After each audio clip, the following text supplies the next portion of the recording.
মিষ্টি নদীর পার থেকে ৬-৭ মাইল দূরে। যখনই তার পিপাসা হয় সে তখন একটা গ্লাস হাতে করে নিয়ে যায়, আর ওখান থেকে 1 গ্লাস পানি 7 মাইল দূরে হাঁটিয়ে গিয়ে পানিটা নিয়ে ওই পানিটা খায়। আবার পিপাসা হয়, আবার পানি আনতে যায়। বেকুব, 1 গ্লাস পানি আনতে দরিয়ার কাছে কেন যাও? দরিয়াকে বলো, তুমি তো বিশাল দরিয়া, তোমার বাড়ির কাছে প্রতিদিন 1 গ্লাস পানি নিতে আমি পারবো না, আমার বাড়ি পর্যন্ত ছোট্ট একটা নদী প্রবাহিত করে দাও। দরিয়া পারে না ছোট্ট আর একটা নদী দিতে, পানির অভাব তার। খাল দিতে পারে না, খাল দিতে পারে, নদী দিতে পারে, সমুদ্র কিনা দিতে পারে, বিশাল পানির ভান্ডার। কোরআন শরীফ বিশাল এক নিয়ামত। এই নিয়ামতের কাছে আমরা গেলাম ওই 1 গ্লাস পানি আনার মতো, সমুদ্রের কাছে 1 গ্লাস পানি আনতে যাওয়া যেরকম, ওই রকম বেকুবের মতো তাবিজ পড়া, কালিজিরে পড়া, কালো সুতো পড়া, লাল সুতো পড়া, এইসব আনতে গেলাম। এই জন্য মার খাইছি। মার কেন খাই বুঝতে হবে, মার খাওয়ার কারণ কি। কোরআন শরীফ যাদের কাছে তারাই তো পৃথিবীতে এখন মার খাচ্ছে বেশি। এটা ঠিক কিনা? এটা সত্য কিনা? পৃথিবীতে মুসলমান আজ মার বেশি খাচ্ছে। এই মার খাওয়ার কারণ কোরআন থেকে দূরে সরে যাওয়া। এই কোরআনে কারীম যদি আমরা বুঝতে পারি এবং জীবনের উপরে চালু করতে পারি, আমাদের ভাগ্য আবার সেই পথে ফিরে আসবে।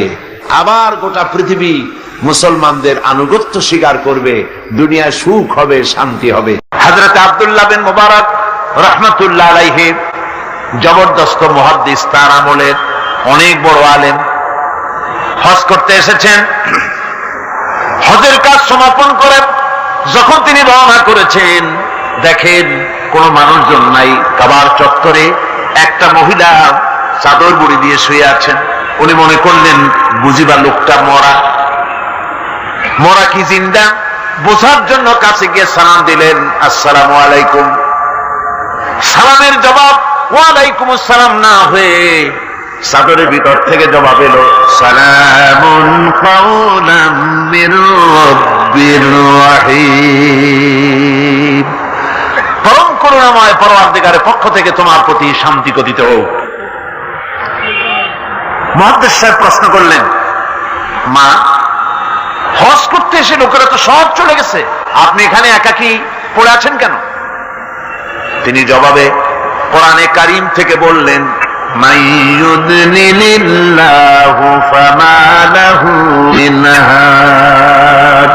আল্লাহ পাক যাকে পথভ্রষ্ট করেন তারে কেউ পথ দেখাইতে পারে না। অর্থাৎ আমি তো হজ করতে আসছিলাম, পথ হারাই ফেলছি, সাথী সঙ্গীরা কে কোথায় চলে গেছে আমি খুঁজে পাই না, এই জন্য মুসিবতে পড়ছে, একাকি পড়ে আছি, এখন আমার উপায়টা কি? মুহাদ্দিস সাহেব বলছেন, মা, একাকিনী এই অবস্থায় কত সময় পড়ে আছেন? তিনি জবাবে কোরআনে কারীমের একটি আয়াত তেলাওয়াত করে জবাব দিলেন, সালাসা লায়ালিন সাবিয়া, 3 রাত পূর্ণ হয়ে গেছে। আরে 3টা রাত আপনার পূর্ণ হয়ে গেল, এখানে আপনার পানাহারের বন্দোবস্ত কি? খাইছেন কি? বুড়ি জবাবে কোরআনে কারীমের আয়াত পেশ করে মুহাদ্দিসের জবাব দিয়ে দিলেন, আল্লাযী হুয়া ইউতঈমুনি ওয়া ইয়াসকিন, ওই মহান আল্লাহ রাব্বুল আলামিন তিনি আমার পানাহারের বন্দোবস্ত করেছেন। মুহাদ্দিস সাহেব বলছেন, মা, আমার কাছে কিছু খাবার আছে, আপনি দয়া করে এই খাবারটুকুন গ্রহণ করুন। বুড়ি তখন কোরআনে কারীমের একটি আয়াত পাঠ করে এই প্রস্তাবকে ডিনাই করলেন। বুড়ি বললেন, সুম্মা আতিম্মুস সিয়ামা ইলাল লাইল, তোমাদের রোজাকে সন্ধ্যা পর্যন্ত পূর্ণ করো। এর দ্বারা বুড়ি প্রমাণ করলেন আমি তো রোজা রাখছি, কাজে সন্ধ্যা আসার আগে তো কিছু খাইতে পারবো না। মুহাদ্দিস সাহেব বলছেন, বুড়িমা, এটা যখন রমজান মুবারকের মাস নয়, আপনি বোধহয় নফল রোজায় রেখেছেন, সফরের হালতে ফরজ রোজাও তো ছেড়ে দেওয়া যায়। আপনি কি খাইছেন না খাইছেন, আপনি আমার এই খাবারগুলি খান, রোজা ভাঙলে অসুবিধা হবে না? নফল রোজা ভাঙলে অসুবিধা কি? বুড়ি জবাবে বলছেন وَأَن تَصُومُوا خَيْرٌ لَكُمْ إِن كُنتُمْ تَعْلَمُونَ। যদি তুমি নফল রোজা রাখো তা তোমার জন্যই কল্যাণকর, সুতরাং আমি নফল রোজা রাখছি, যেটা আমার জন্য কল্যাণকর। তোমার কথা মতো আমি খাবো নাকি? মুহাদ্দিস সাহেব বলছেন, বুড়িমা প্রত্যেক কথার জবাব কোরআন দিয়া দেন কেন, কারণটা কি? বুড়ি জবাবে বলছেন, কোরআনের আয়াত পাঠ করে জবাব দিচ্ছেন, মা ইয়ালফিযু মিন কাওলিন ইল্লা লাদাইহি রাকীবুন আতীদ। মানুষ এমন কোন কথা বলে না যে কথা ফেরেশতারা রেকর্ড করে না রাখে, সব কথা রেকর্ড হয়ে যায়। সুতরাং আমি চিন্তা ভাবনা করে বাছাই করে নিলাম, কোরআন দিয়ে কথা বলবো, এই কথাগুলি রেকর্ড হবে, প্রাপ্ত হবেই না, প্রত্যেক অক্ষরে অক্ষরে 10 করে নাকি আমলনামায় লেখা হয়ে যাবে। মুহাদ্দিস সাহেব মনে মনে একটু চিন্তা করলেন, এই বেটি হলো বুড়ি, একটা মেয়ে লোক, আর আমি মুহাদ্দিস মানুষ, সে কোরআন শরীফ দিয়ে কথা কয়ে বাহাদুরি দেখায়, আমি তারে মাতৃ জবান দিয়ে কথা বলাবই। এই চিন্তা তিনি করলেন। তিনি তো বড় আলেম ছিলেন, অত্যন্ত বড় আলেম। তার সম্পর্কে তার সাথীরা কবিতা রচনা করেছিলেন। তিনি যখন তার এলাকা ছেড়ে গিয়েছিলেন, তার সাথীরা বলেছেন, ইজা সারা আব্দুল্লাহ মিম্মার উলাইলাতান, ইজা সারা আব্দুল্লাহ মিম্মার উলাইলাতান সারা আনহা নূরুহা ওয়া জামালুহা। আব্দুল্লাহ যখন আমাদের এলাকা ছেড়ে গেল, তখন এলাকার সৌন্দর্য গেল, নূর গেল, আলো গেল, সব হারায় ফেললাম। যেহেতু তিনি সাহিবি ইলম ছিলেন, তারা বলল, ইদা যুকিরাল আখিয়ারু ফি বালদাতিন ফাহুম আনজুমুন ওয়া আনতা হিলালুহা। আমরা যখন আমাদের বন্ধুদের মধ্যে আলোচনা করি, তখন আমাদের বন্ধুরা আর যত বড় বড় আলেম আছে, তারা যদি তারকা হয়, তাহলে আব্দুল্লাহ তুমি তো সেই তারকা রাজির মধ্যে চাঁদের মতো। এরকম বড় আলেম ছিলেন হযরতে আব্দুল্লাহ বিন মুবারক। তিনি চিন্তা করলেন, এই বুড়ি দেখি তারে দিয়া তার মাতৃ জবানে কথা পাওয়া যায় নাকি। তিনি জিজ্ঞেস করলেন, আচ্ছা বুড়িমা বাড়ি কই? ওনার চিন্তা, বাড়ি ওই কোরআন শরীফের মধ্যে তো খাগড়াছড়ি ফটিকছড়ি নাই, গ্রামের নাম তো নাই, ধরা যায় নাকি। তিনি যখন বাড়ির প্রশ্ন করলেন, বুড়ি তখন কোরআনে কারীমের আয়াত তেলাওয়াত করে বাড়ির জবাব দিয়ে দিলেন, সুবহানাল্লাযী আসরা বিআবদিহি লাইলাম মিনাল মাসজিদিল হারামি ইলাল মাসজিদিল আকসা। পবিত্র মহান সত্তা, দোষ ত্রুটি অক্ষমতা দুর্বলতা থেকে মুক্ত সেই মহান সত্তা, যিনি তার বান্দাকে ইসরা করিয়েছেন মসজিদে হারাম থেকে মসজিদে আকসা পর্যন্ত। এর দ্বারা তিনি প্রমাণ করতে চাইলেন, মসজিদে হারামে আসছি হজ করতে, আর মসজিদে আকসার কাছে আমার বাড়ি।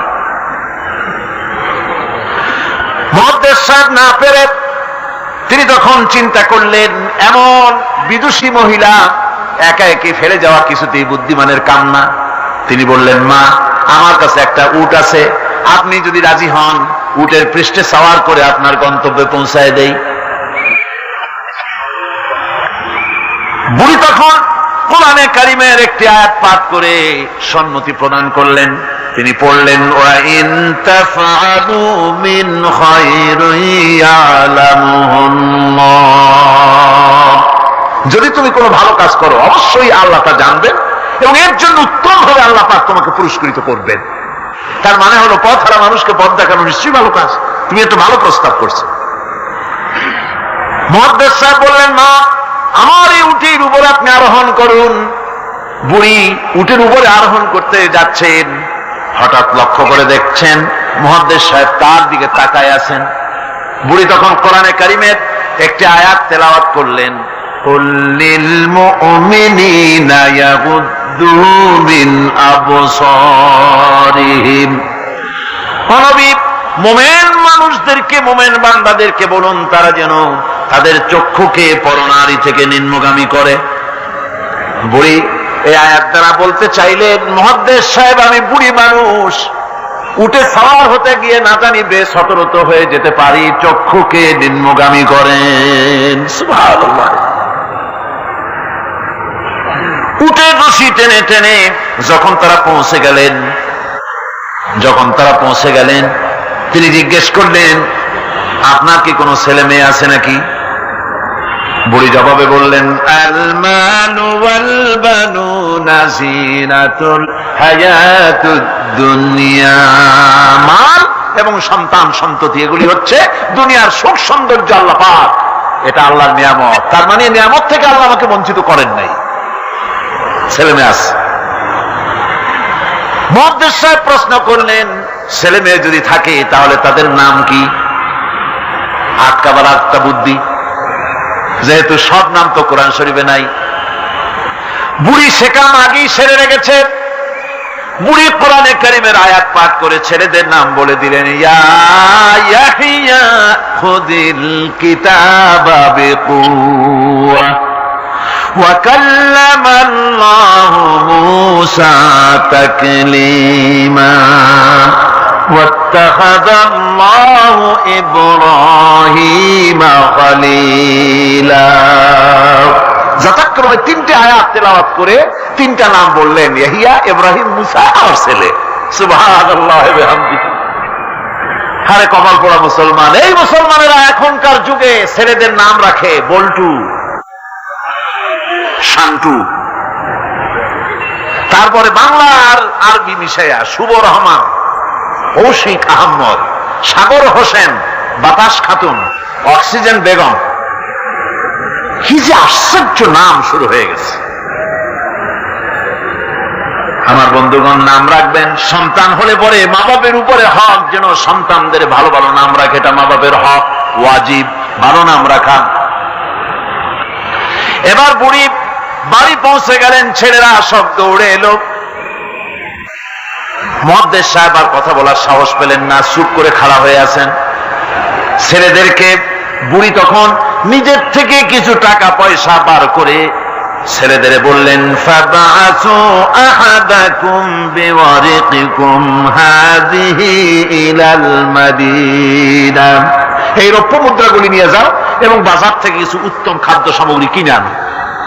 বাজার থেকে খাদ্য সামগ্রী আনিয়া প্লেটে সাজাইয়া মুহাদ্দিস সাহেবের সামনে রাখে বুড়ি বলতেছে, কুলু ওয়াশরাবু হানিয়াম বিমা আসলাফতুম ফিল আইয়ামিল খালিয়া। বিগত দিনে তুমি আমার জন্য যে পরিশ্রম করেছো তার বিনিময়ে কিছু আহারীয় গ্রহণ করো। মুহাদ্দিস সাহেব খানা শেষ করে ছেলেদেরকে এক কোনায় নিয়ে জিজ্ঞেস করে, ছেলেরা তোমার মা কোরআন শরীফ থেকে এই ধরনের কতদিন কথা বলতেছে? ছেলেরা বলে, মুহাদ্দিস সাহেব আমরা জ্ঞান হওয়া অবধি শুনতেছি আর হিসাব করেছি 1 বছর 2 বছর নয়, আমার মায়ের মুখের থেকে বিগত 40 বছরের ভিতরে কোরআন শরীফ ছাড়া কোনো কথা শুনি নাই।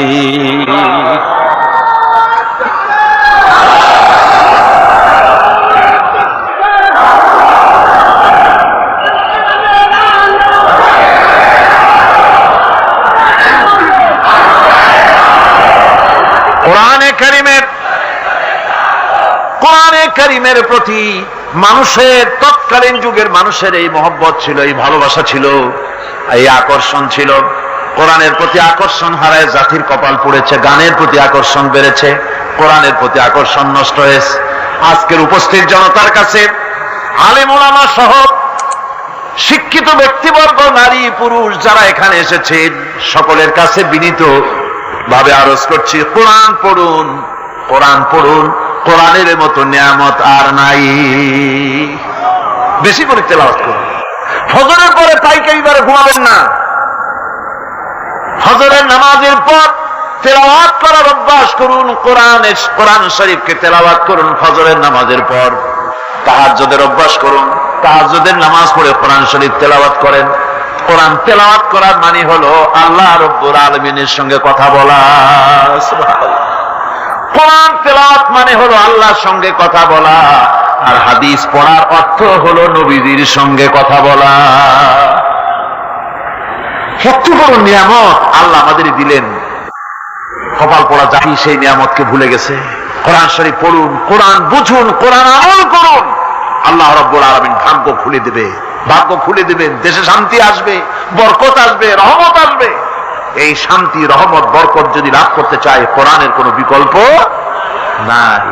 সকলকে দাওয়াত দেই, সব মানুষ আজকে যত লোক এসেছেন সকলকে আল্লাহ পাক কোরআন সহি করে তেলাওয়াত করার তৌফিক আল্লাহ পাক আমাদেরকে দান করুন। কোরআন শরীফ সহিভাবে বোঝার তৌফিক আমাদের দিন, কোরআন অনুযায়ী জীবন চালাবার তৌফিক আল্লাহ পাক আমাদের দান করুন। আমার আল্লাহ পাক বলেছেন, কোরআন তেলাওয়াত করতে গিয়ে যারা ব্যস্ত থাকে, কোরআন তেলাওয়াত করতে করতে যারা আমার কাছে হাত পেতে কিছু চাওয়ার সময় পায় না, যারা আমার কাছে হাত পেতে কিছু চায়, তাদের থেকে তেলাওয়াতকারীদেরকে আমি রব্বুল আলামিন বেশি করে দেই। সুবহানাল্লাহ। কোরআন তেলাওয়াত করতে করতে যারা আল্লাহর কাছে হাত পেতে চাওয়ার সময় পায় না, আল্লাহ পাক বলেন যারা চায় তাদের থেকে তেলাওয়াতকারীকে আমি বেশি দেই। আমার বন্ধুগণ, শুধু তাই নয়, এ কোরআনে কারীম যারা তেলাওয়াত করবে, আমল করবে, কিয়ামতের দিন তার মা বাপের মাথার উপরে আল্লাহ রাব্বুল আলামিন, আবু দাউদ শরীফের হাদিসে এসেছে, তার মা বাপের মাথার উপরে নূরের টুপি পরিধান করানো হবে। এমন নূরের টুপি, এমন নূরের তাজ পরানো হবে, চন্দ্র সূর্যের আলোকে ম্লান করে দেবে। হাসরবাসীরা প্রশ্ন করবেন, এ লোকটি কে? কোন ফেরেশতা নাকি বলে না, কোন নবী নাকি বলে না, তবে কি ইনি কে? জবাব হবে, তিনি হচ্ছেন সেই ব্যক্তি যিনি তার সন্তানদেরকে কোরআন শিখিয়েছিলেন। কোরআন শিখানোর কারণে আল্লাহ রাব্বুল আলামিন আজ তার মা বাপের মাথার উপরে নূরের টুপি পরিধান করে হাসরের ভিতরে মর্যাদা দিলেন। কিয়ামতের দিন দুনিয়া মর্যাদা পাওয়া যাবে, আখিরাতেও মর্যাদা পাওয়া যাবে যদি কোরআনে কারীমকে তেলাওয়াত করা যায়, আমল করা যায়, বোঝা যায়, তাহলে এই সমস্ত নিয়ামত আল্লাহ পাক দান করবেন। সুতরাং এই এত বড় নিয়ামত থেকে আমরা যেন কেউ বঞ্চিত হয়ে না যাই। কোরআন হচ্ছে এমন এক কিতাব যার তাফসীর লেখা হয় নাই। পৃথিবীতে এমন কোন ভাষা নাই, পৃথিবীর উল্লেখযোগ্য সবগুলি ভাষায় কোরআনে কারীমের তাফসীর লেখা হয়েছে, কিন্তু কোন মুফাসসির আজ পর্যন্ত কথা বলেন নাই যে আমি যে তাফসীর লিখছি এর চাইতে ভালো তাফসীর আর কেউ লিখতে পারেও না, আর পারবেও না, এটা শেষ, আর তাফসীর লেখা লাগবে না। এ কথা কেউ বলতে পেরেছে? জোরে বলেন, পেরেছে? পারে নাই। তার কারণ কি?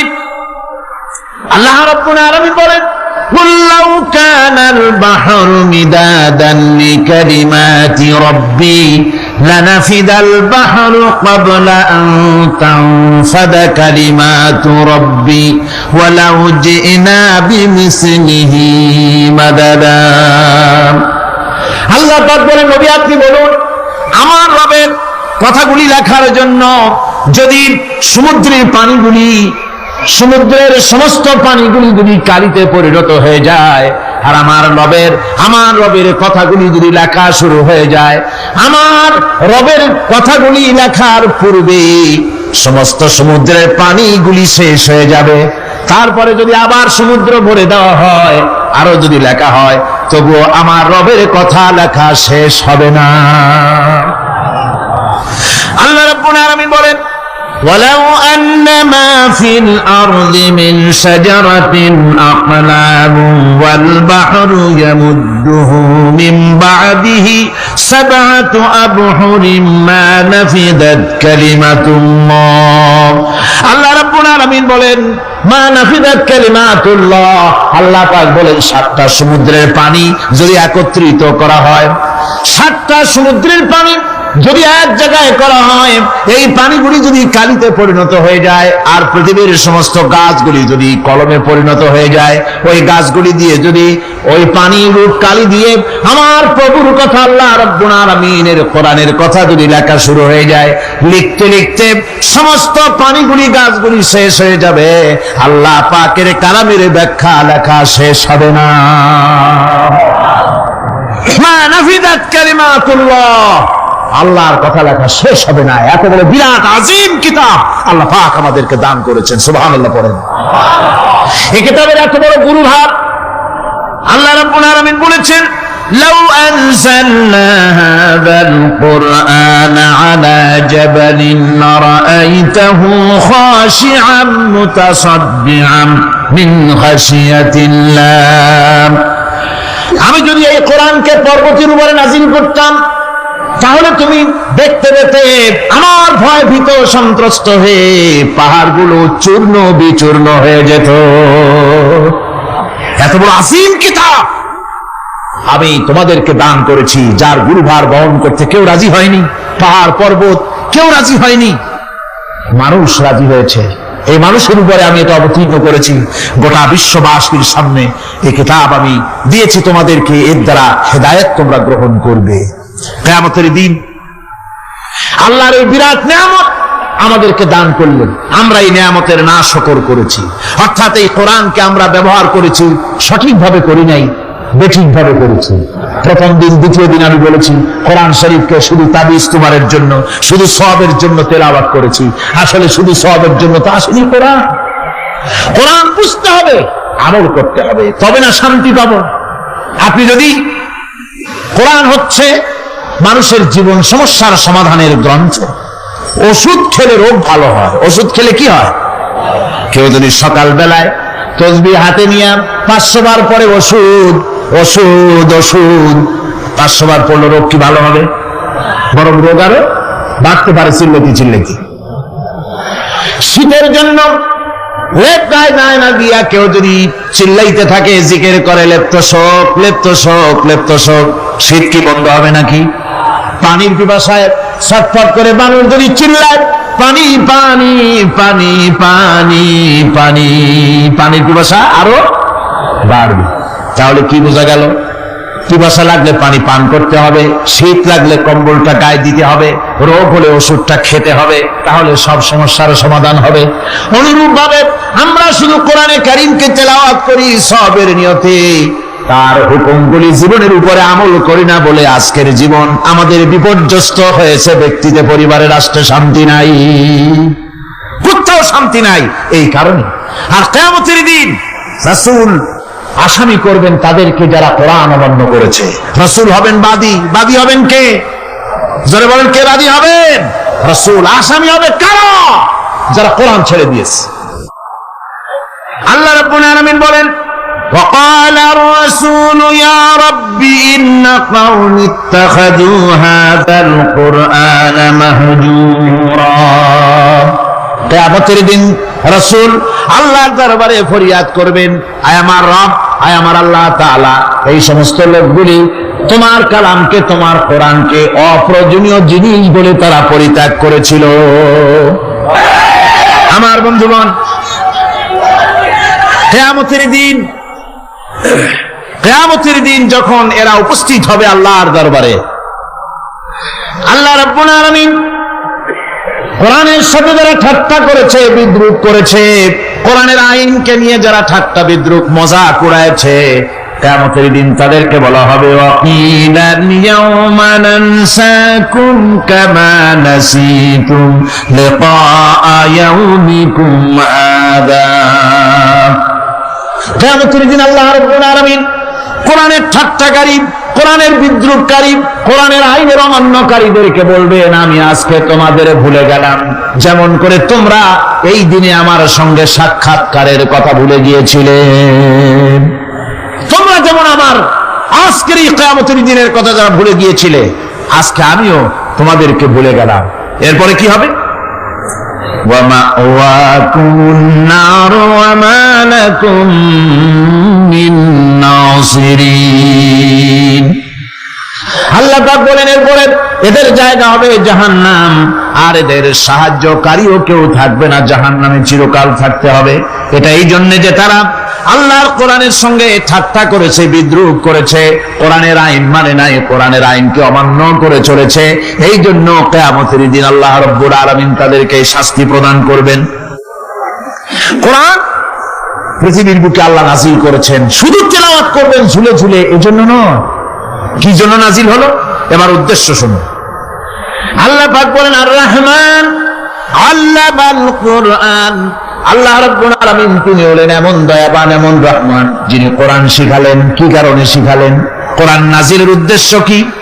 আল্লাহ পাক বলেন ইন্না আনজালনা ইলাইকাল কিতাবা বিল হাক্কি লিতাহকুমা বাইনান নাসি বিমা আরাকাল্লাহ। আল্লাহ পাক বলেন এই কিতাব আমি আপনার প্রতি অবতীর্ণ করেছি এই জন্যে যাতে করে আপনি আল্লাহর প্রদর্শিত এই বিধান অনুযায়ী মানুষের উপরে বিচার ফয়সালা করতে পারেন। মানুষের উপরে আইন চলবে আল্লাহ। কার আইন? জোরে বলেন কার আইন?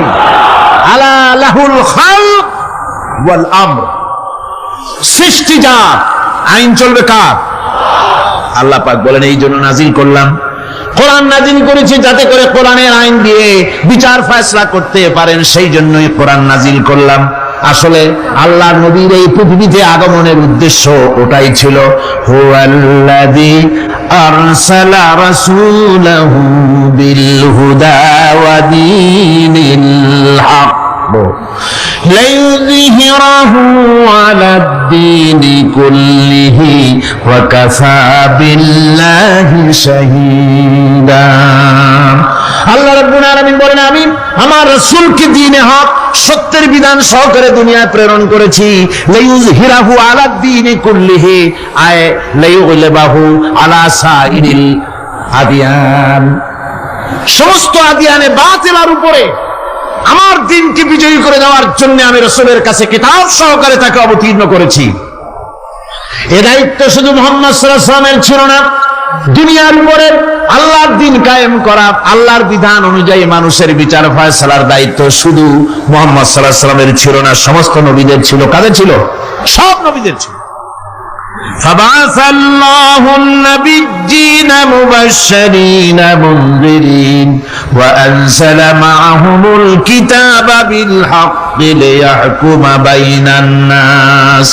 আল্লাহ পাক বলেন সমস্ত নবীদের কাছে আমি কিতাব অবতীর্ণ করেছি এই জন্য যে তারা সহজ এবং সোজা পথে যারা চলতে চায় তাদেরকে তিনি সুসংবাদ দিবেন, আর বাঁকা পথে যারা চলবে তাদেরকে তিনি জাহান্নামের ভীতি প্রদর্শন করবেন। আর আমি তার উপরে যে কিতাব অবতীর্ণ করেছি এই কিতাব দিয়ে জনগণের উপরে বিচার ফয়সালা করবে, আইন চলবে আল্লাহর কিতাব দিয়ে। আইন চলবে কি দিয়ে? আল্লাহর কিতাব দিয়ে। আল্লাহর কিতাব অনুযায়ী জনগণকে পরিচালিত করবেন। এই জন্য আমি এই কোরআনকে নাজিল করেছি, অতীত এই কিতাবগুলি নাজিল করেছি। কুল ইয়া আইয়ুহান নাসু ক্বাদ জাআকুমুল হাক্কু মির রাব্বিকুম। আল্লাহ পাক বলেন নবী আপনি বলে দেন, আপনি বলুন হে মানব সকল, আল্লাহর পক্ষ থেকে তোমাদের জন্য মহাসত্য এসেছে। এই মহাসত্য যদি অনুসরণ করো তোমাদের জন্য কল্যাণ করা হবে।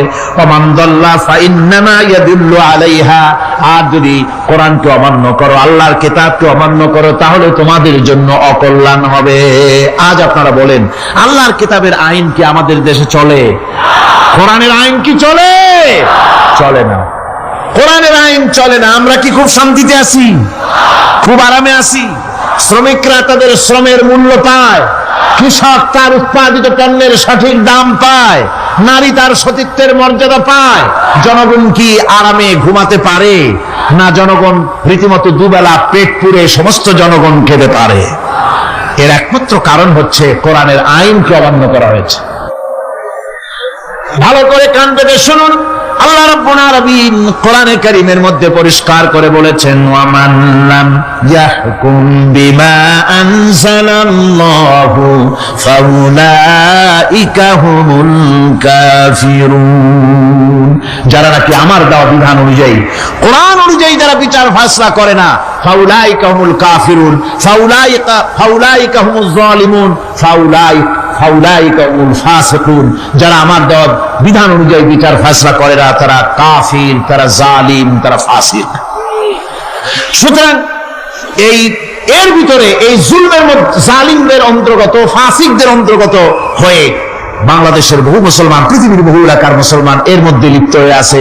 কোরআনের আইন চালু না করলে পরে, কোরআনের আইন না মানলে পরে জালিম হতে হবে, কাফির হতে হবে, ফাসিক হতে হবে। অর্থাৎ যতখানি না মানবে ততখানি এই বিশেষণে বিভূষিত হতে হবে। এক শ্রেণীর লোক আছে যারা বলে বেড়ান ধর্ম আর রাজনীতি আলাদা।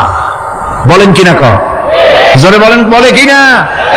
ধর্ম আর রাজনীতি আলাদা। তারা বলেন আমরা ধর্ম নিরপেক্ষ থাকতে চাই। তারা কি থাকতে চায়? ধর্ম নিরপেক্ষ থাকতে চায়। কোরআনে কারিমে এই ধর্ম